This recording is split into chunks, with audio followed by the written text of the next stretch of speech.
नमस्कार दोस्तों, कहानी क्राइम चैनल पर आपका स्वागत है। दोस्तों, आज की हमारी जो क्राइम की कहानी है वो है ढाका, बांग्लादेश से। तो चलिए दोस्तों, शुरू करते हैं क्राइम की इस सच्ची कहानी को। बांग्लादेश की राजधानी ढाका में होली आर्टिसन बेकरी नाम का एक कैफे है। उस दिन शाम सुहानी थी। तारिसी जैन अपने पिता संजीव जैन और दो दोस्तों अम्बिता कबीर व फराज अयाज हुसैन के साथ कैफे में डिनर पर गई थी। ये कैफे ढाका के दूतावास क्षेत्र में था। डिनर आया भी नहीं था कि तारिसी के पिता के मोबाइल पर किसी का फोन आया, जिसकी वजह से उन्हें जरूरी काम से कैफे से जाना पड़ गया। पिता संजीव जैन को गए अभी कुछ समय ही हुआ था कि अचानक कैफे गोलियों और धमाकों की आवाज से गूंज उठा। पता ही नहीं चला कि कैफे में कब दबे पांव आतंकवादी घुस आए थे। ताबड़तोड़ गोलियां चलते ही कैफे में अफरा तफरी मच गई। आतंकवादियों ने गोलियां चलाते हुए कैफे में घुसकर डिनर कर रहे मेहमानों को बंधक बना लिया। उन्होंने कैफे में मौजूद मेहमानों को 12 घंटे तक अपने कब्जे में रखा। बंधक बनाने के बाद उन्होंने एक एक करके 22 लोगों को मौत के घाट उतार दिया। मरने वालों में उत्तर प्रदेश के फिरोजाबाद शहर की छात्रा तारिसी जैन सहित इटली के 9, जापान के 7, बांग्लादेश में जन्मा एक अमेरिकी, बांग्लादेश के 2 नागरिकों के अलावा 2 पुलिस अधिकारी भी शामिल थे। कुछ देर में सेना के कमांडो भी वहां पहुंच गए। कमांडो ऑपरेशन में वे 5 आतंकवादी मारे गए जिन्होंने कैफे में गोलाबारी की थी। ये घटना 1 जुलाई 2016 को घटी थी। हमले के बाद बांग्लादेश में चरमपंथ को लेकर नई बहस छिड़ गई। इतना ही नहीं, देश के उद्योग व्यापार को लेकर भी चिंता बढ़ गई थी, क्योंकि देश के इतिहास में ये सबसे भीषण आतंकवादी हमला था। करीब 3 साल तक इस बहुचर्चित मामले की सुनवाई ढाका की आतंकरोधी विशेष ट्रिब्यूनल में चल रही थी। विशेष ट्रिब्यूनल द्वारा 27 नवंबर 2019 को इस केस का फैसला सुनाया जाना था। हाई प्रोफाइल मामला होने की वजह से कोर्ट परिसर और आसपास सुरक्षा के कड़े इंतजाम किए गए थे। इस विशेष अदालत में इन आतंकियों को कड़ी सुरक्षा के बीच लाया गया था। फैसले को लेकर कोर्ट रूम पत्रकारों, वकीलों व अन्य लोगों से भरा हुआ था। सभी को इस फैसले का बड़ी ही बेसब्री से इंतजार था। निर्धारित समय पर विशेष अदालत के जज मुजीबुर रहमान कोर्ट रूम में आकर अपनी कुर्सी पर बैठे तो वहां मौजूद सभी लोगों की नजरें उन पर जम गई। आगे बढ़ने से पहले आइए हम इस आतंकवादी हमले को याद कर ले। ये आतंकवादी हमला इतना डरावना था कि विश्व भर में इसकी गूंज सुनाई दी थी। इस आतंकवादी हमले ने बांग्लादेश को ही नहीं, भारत सहित कई देशों को स्तंभ कर दिया था। दूतावास इलाके में हमला होने से बांग्लादेश की छवि धूमिल हुई थी। इसके बाद पुलिस ने जगह जगह छापेमारी करके सैकड़ों संदिग्धों को हिरासत में लिया था। इस आतंकी हमले के तुरंत बाद इसकी जिम्मेदारी आतंकवादी संगठन इस्लामिक स्टेट ने ली थी, लेकिन जांच में ये बात सामने आई कि इन आतंकियों का IS से कोई संबंध नहीं था। ये बात बांग्लादेश सरकार ने भी स्वीकारी कि इस हमले में किसी विदेशी आतंकी संगठन का हाथ नहीं था। हमले के पीछे जिहादी संगठन जमायतुल मुजाहिदीन बांग्लादेश का हाथ था। जांच में ये भी सामने आया था कि कमांडो ऑपरेशन में मारे गए 5 आतंकियों में से 2 आतंकी जाकिर नाइक से प्रभावित थे। बांग्लादेश पुलिस मामले की जांच में जुट गई। जांच में पता चला कि इस हमले में कई संदिग्ध हमलावर थे। इनमें से 5 हमलावर कमांडो ने मौके पर ही ढेर कर दिए थे। अन्य की जांच एजेंसियों ने तलाश शुरू कर दी थी। अपने तलाशी अभियान में पुलिस ने अलग अलग मुठभेड़ के दौरान 8 आतंकी को मार गिराया, जबकि 8 जीवित आतंकियों को गिरफ्तार कर लिया गया। गिरफ्तार हुए आतंकवादियों में जहांगीर हुसैन, रकीबुल हसन, असलम हुसैन, अब्दुल सबूर, सोहिल महफूज, हादुर रहमान और शरीफुल इस्लाम थे।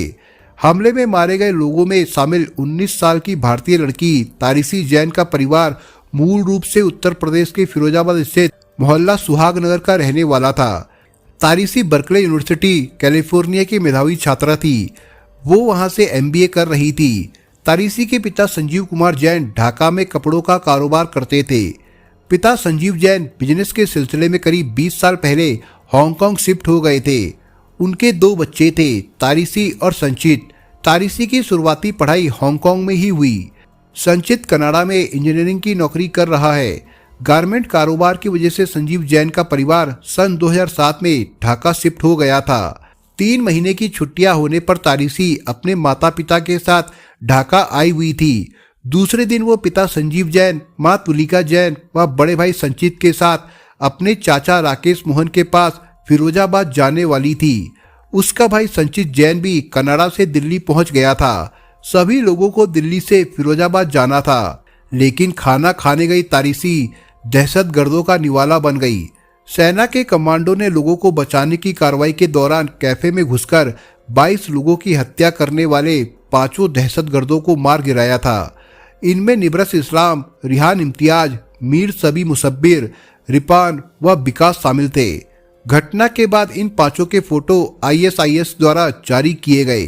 फोटो में ये लोग AK-47 व ISIS के झंडे के साथ दिखाई दे रहे थे। खास बात ये थी कि इन 5 ने मदरसे में तालीम नहीं ली थी, बल्कि सभी नामचीन स्कूलों के पढ़ने वाले बड़े घराने के युवक थे। इनके मासूम चेहरों के पीछे छिपी हैवानियत का किसी को पता नहीं था। ये लोग ISIS से कैसे जुड़े, इनके घरवालों तक को पता नहीं था। मृत आतंकियों के घरवालों को इस घटना के दूसरे दिन अखबारों व टीवी की खबरों से उनके मरने की जानकारी मिली। पहचान होने के बाद आतंकी के दोस्त परिचित हैरान रह गए। इनमें एक तो हिंदी फिल्मों की अभिनेत्री श्रद्धा कपूर का प्रशंसक था। 5 आतंकी जनवरी 2016 से अपने अपने घरों से गायब हुए थे।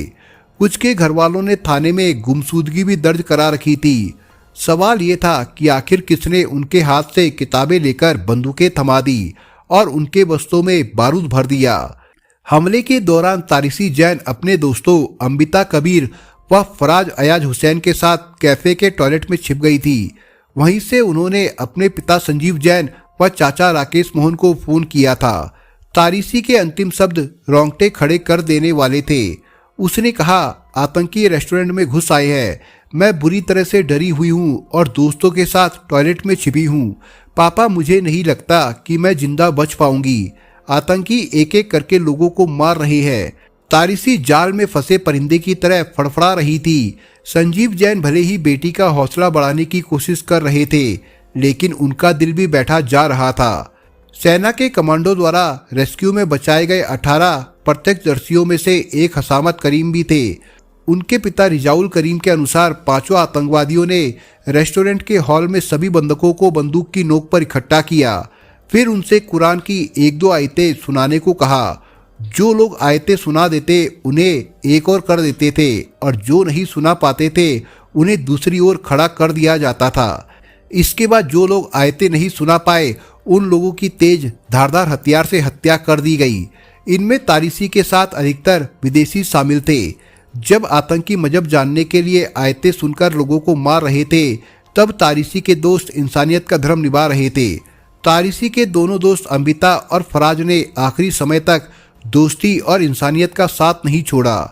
फराज ने आतंकियों को कुरान की आयतें सुना दी थी। इस पर फराज को उन्होंने दूसरी ओर जाने को कहा, लेकिन फराज ने अपनी दोस्त तारिसी और अम्बिता के बिना जाने से इनकार कर दिया। इस पर आतंकियों ने तीनों दोस्तों की हत्या कर दी। तारिसी जैन की हत्या की खबर मिलने के बाद उसके परिजनों व परिचितों में मातम छा गया। पल भर में परिवार की खुशियां काफूर हो गई। घटना वाली रात तारिसी ने फिरोजाबाद में रहने वाले अपने चाचा राकेश मोहन से फोन पर बात की थी और वहां के हालात के बारे में भी बताया था। राकेश मोहन के अनुसार 3 जुलाई 2016 रविवार को तारिसी परिवार के साथ फिरोजाबाद आने वाली थी, लेकिन उससे पहले दरिंदों ने उनकी बेटी की हत्या कर दी। तारिसी की मौत के बाद फिरोजाबाद व देश में अलग अलग स्थानों पर घटना की निंदा की गई। कैंडल मार्च निकालकर श्रद्धांजलि दी गई। भारत सरकार की सक्रियता की वजह से तारिसी का शव 4 जुलाई 2016 को बांग्लादेश से नई दिल्ली लाया गया। वहां से कार द्वारा शव को गुरुग्राम ले जाया गया, जहां तारिसी के पिता संजीव जैन का घर था। गुरुग्राम में ही तारिसी का अंतिम संस्कार कर दिया गया।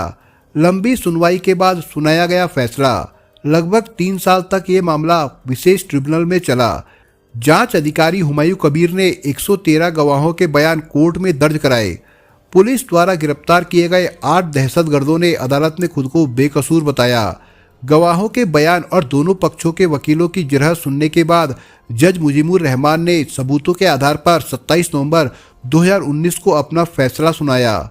जज मुजीबुर रहमान ने इस्लामी आतंकवादी संगठन के 7 आतंकवादियों जहांगीर हुसैन, रकीबुल हसन रेगन, असलम हुसैन, अब्दुल सबूर खान, हादुर रहमान सागर, शरीफुल इस्लाम खालिद और मामूनूर राशिद को फांसी की सजा सुनाई। अदालत ने आतंकी हमले में 22 निर्दोषों की दर्दनाक मौत को अमानवीय करार दिया। जज ने सभी दोषियों पर 50-50 हजार टका का जुर्माना भी लगाया। जब कोर्ट ने फैसला सुनाया तो दोषी बिना किसी पछतावे के बेखौफ खड़े थे और उन्होंने अल्लाहू अकबर का नारा भी लगाया। न्यायाधीश ने 8वें आरोपी मिजानुर रहमान को बरी कर दिया क्योंकि अभियोजन पक्ष उसके संबंधों को हमले में साबित नहीं कर सके थे। अपने फैसले में न्यायाधीश ने बांग्लादेशी मूल के कनाडाई नागरिक तमीम चौधरी को हमले का मास्टरमाइंड बताया, जो हमले के बाद राष्ट्रव्यापी आतंकवादी सुरक्षा अभियान के दौरान मारा गया था। आतंकरोधी शाखा ने आतंकी हमले की 2 साल की जांच के बाद पिछले साल जुलाई में अदालत में चार्जशीट दाखिल की थी। फैसला सुनाए जाने के बाद सरकारी वकील गुलाम सरवर खान ने पत्रकारों को जानकारी देते हुए बताया कि हमले की जांच में पता चला कि दोषियों ने आतंकवादियों को धन मुहैया कराया था, हथियारों की आपूर्ति की थी या फिर हमले में सीधे तौर पर शामिल लोगों की मदद की थी। उनके खिलाफ जो आरोप थे वे साबित हो गए। जिन 7 आतंकवादियों को सजा सुनाई गई है वे हमले की साजिश में शामिल थे। कोर्ट ने उन्हें अधिकतम सजा सुनाई। सभी दोषी करार दिए गए अपराधियों का संबंध जयामुतुल मुजाहिदीन बांग्लादेश से था। ये संगठन बांग्लादेश में शरिया कानून लागू करना चाहता था। फिरोजाबाद के सुहागनगर में रहने वाले तारिसी जैन के ताऊ राजीव जैन को 27 नवंबर 2019 की शाम ये खबर मिली कि ढाका के रेस्टोरेंट में आतंकी हमला करने वाले 7 आतंकियों को विशेष अदालत ने मौत की सजा सुनाई है, तो उनके दिल को सुकून मिला। बेटी को खोने का गम आज भी परिवार के सदस्यों की आंखों में झलकता है। बर्कले यूनिवर्सिटी कैलिफोर्निया की छात्रा तालिसी मेधावियों में अपना स्थान रखती थी। तालिसी के माता पिता ने बेटी की स्मृति में बर्कले यूनिवर्सिटी में एक मेधावी स्कॉलरशिप शुरू करने की घोषणा की है। दोस्तों, इस कहानी के बारे में आपके विचार क्या है, हमें कमेंट बॉक्स में जरूर बताएं। और दोस्तों, अगर आपको हमारा काम पसंद आया हो तो वीडियो को लाइक शेयर जरूर करिए। और अगर आपने अभी तक चैनल को सब्सक्राइब नहीं किया हो तो जाने से पहले चैनल को सब्सक्राइब जरूर करिए दोस्तों। धन्यवाद।